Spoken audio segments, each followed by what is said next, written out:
al doctor Andy Carrión. Él es abogado penalista y además conoce muy bien, domina el tema del proceso de extradición, así que lo hemos invitado para entender mejor este tema. Doctor Carrión, buenas tardes, bienvenido. Buenas tardes, Pamela, y muchas gracias por la invitación. A usted por atendernos. A ver,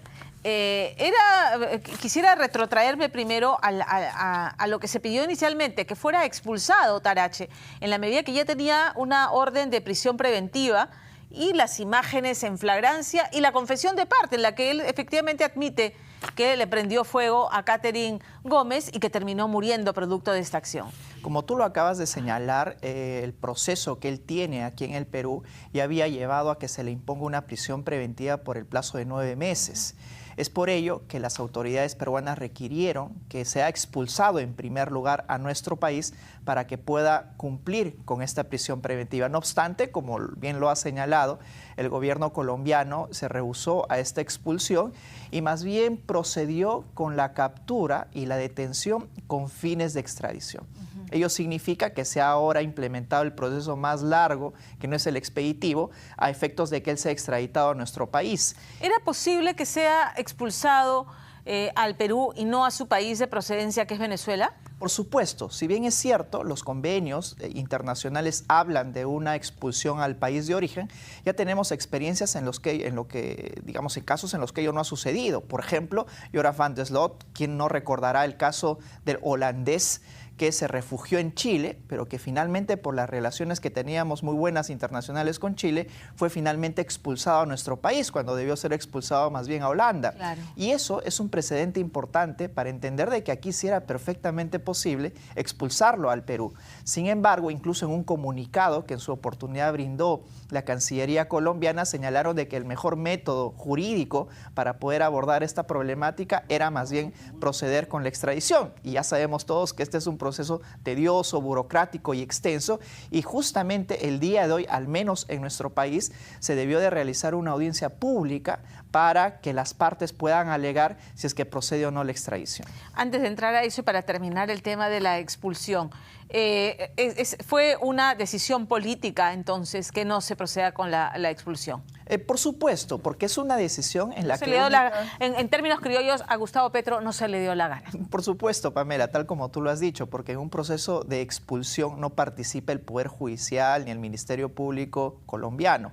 Es una decisión del Ejecutivo. Ya. Y ellos han señalado de que ellos han, en rigor, procedido más bien con la captura para la extradición, con lo cual ya han dado a entender de que simplemente esta decisión no la abordaron por algunos motivos que obviamente no lo han esclarecido hasta el día de hoy, pero que por supuesto son netamente políticos. Ok, ahora sí, la audiencia que se está llevando a cabo el día de hoy, esperábamos que fuera pública para escuchar, claro, hasta el más cruel de los asesinos, hasta los terroristas tienen un abogado o pagado o de oficio, porque es el parte del debido proceso.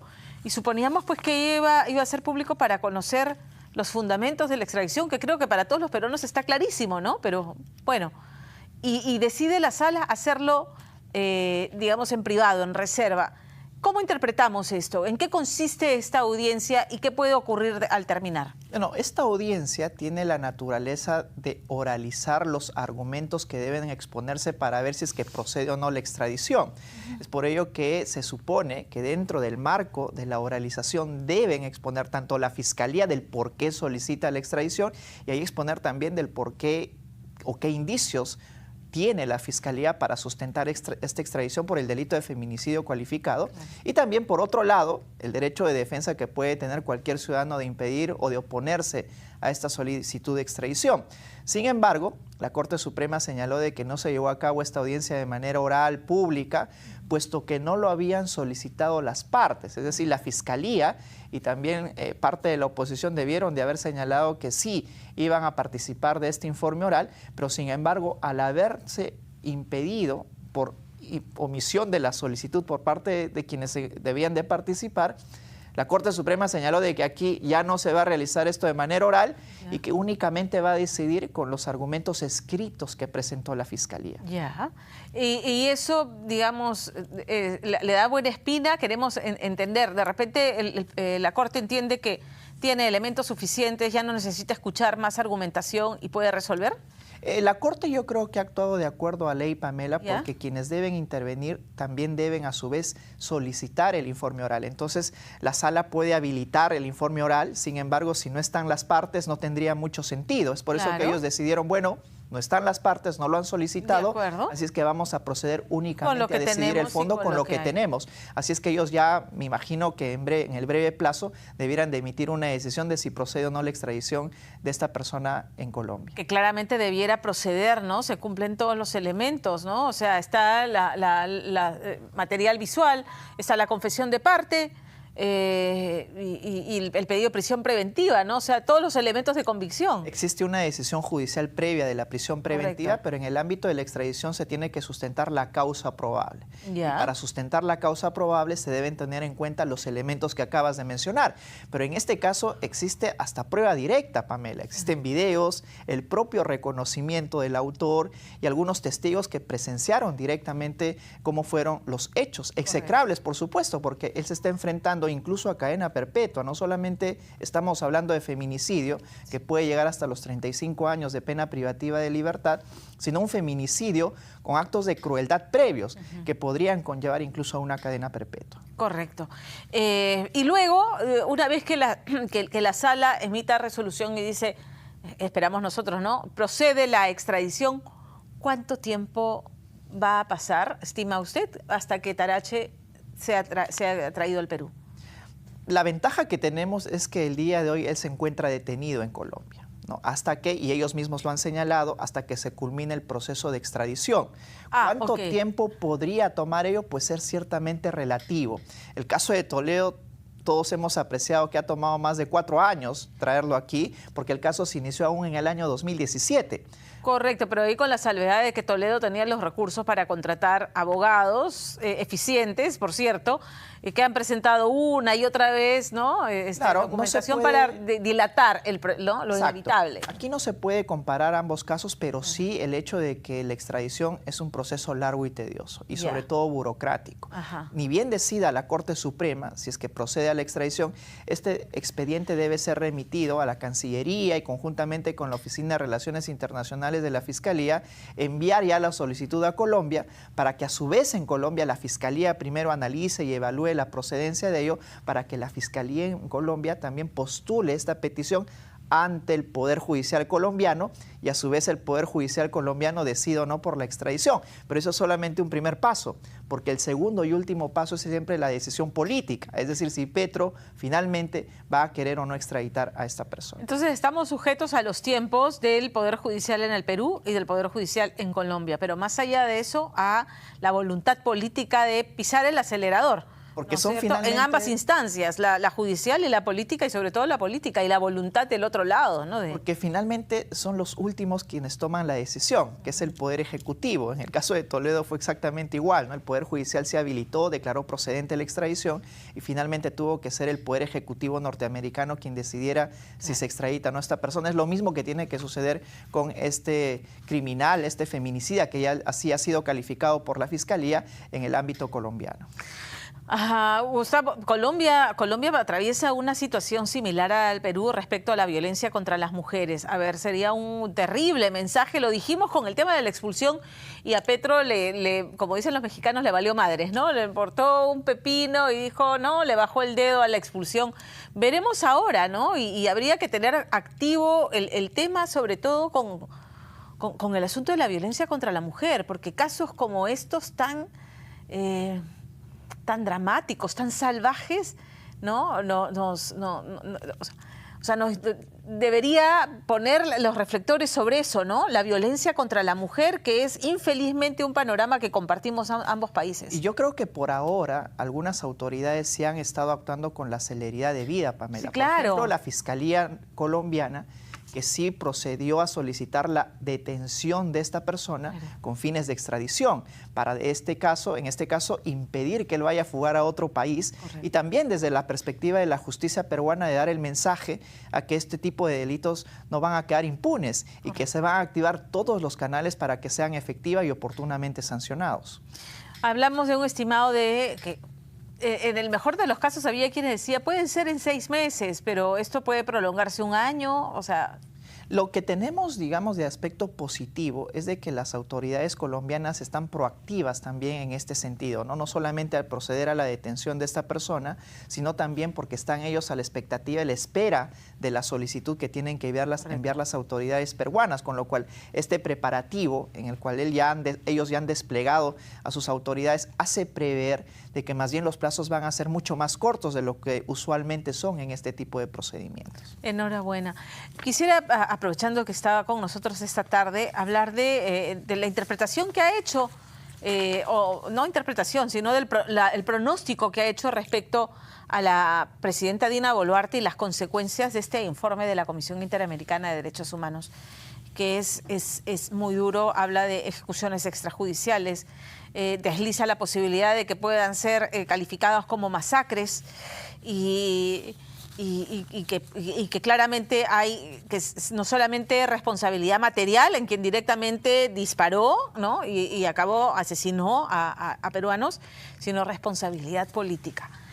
Usted ha dicho que podría enfrentar 20 años de prisión la presidenta Dina Boluarte cuando deje el cargo. Por supuesto, yo opiné justo sobre este tema en enero de este año en una entrevista distinta en la que yo manifesté de que las imputaciones que al menos se daban dentro de este marco de supuestas violaciones de derechos humanos no solamente deberían estar dirigidas a quienes ejecutaron directamente, por ejemplo, los disparos, sino que también hay cierta responsabilidad en quienes no impidieron o habiéndose enterado de algunas irregularidades en el procedimiento, no solicitaron que éstas dejen de funcionar.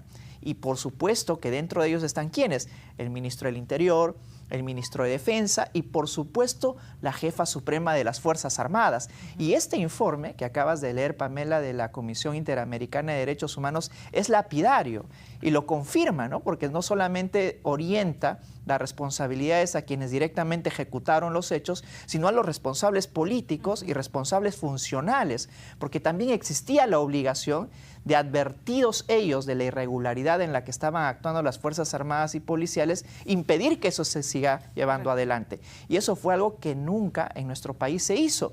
Por eso es que el día de hoy yo creo que vamos a esperar qué es lo que dicen nuestras autoridades a raíz de la emisión de este informe, pero para decirlo en un término, este informe es lapidario, al menos para la reputación y para el funcionamiento de nuestro sistema de justicia, porque también dice la Comisión de que tienen que investigarse estos temas por organismos especializados y no solamente por algún tipo de fiscalía o poder judicial. Veamos cómo se implementan estas recomendaciones en nuestro país, porque si bien es cierto que ese informe no es un informe vinculante, sí han advertido también que de no solucionarse esto de la manera interna, es decir, con nuestras autoridades fiscales y judiciales, esto definitivamente también podría llegar a la Corte Interamericana de Derechos Humanos, cuyas decisiones sí son vinculantes para el Perú. Correcto.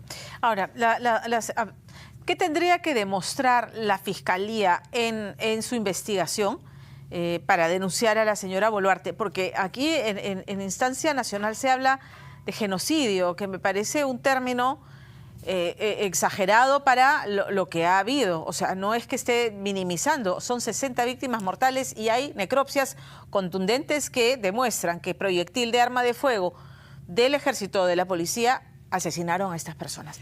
Eso es real, eso es contundente, pero de ahí a hablar de genocidio y de ahí a poder demostrar que hubo una orden expresa para que actuaran de esa manera, ¿no es cierto? O sea, que la disposición fue disparen a matar. Claro, yo creo que hay niveles de imputación, sobre todo en estos delitos complejos. No debemos olvidar que el día de hoy la Fiscalía de la Nación ha abierto una investigación no solamente en contra del primer ministro Tarola, sino también en contra de la actual presidenta de la República por 3 delitos: el delito de genocidio, el delito de asesinato y también el delito de lesiones graves. No me parece que debió abrir por el delito de genocidio, porque esto implica, digamos, extinguir una raza étnica, el holocausto, ¿no? Fue un genocidio, o lo que pasa en algunos países en África, en fin. Por supuesto, pero sí hay otros 2 delitos que sí me parecen interesantes por los cuales está investigando la Fiscalía, que es el de asesinato y lesiones graves. Sin embargo, la imputación va en 2 ámbitos. Primero, con los ejecutores directos y en segundo lugar, por quienes no impidieron estos resultados.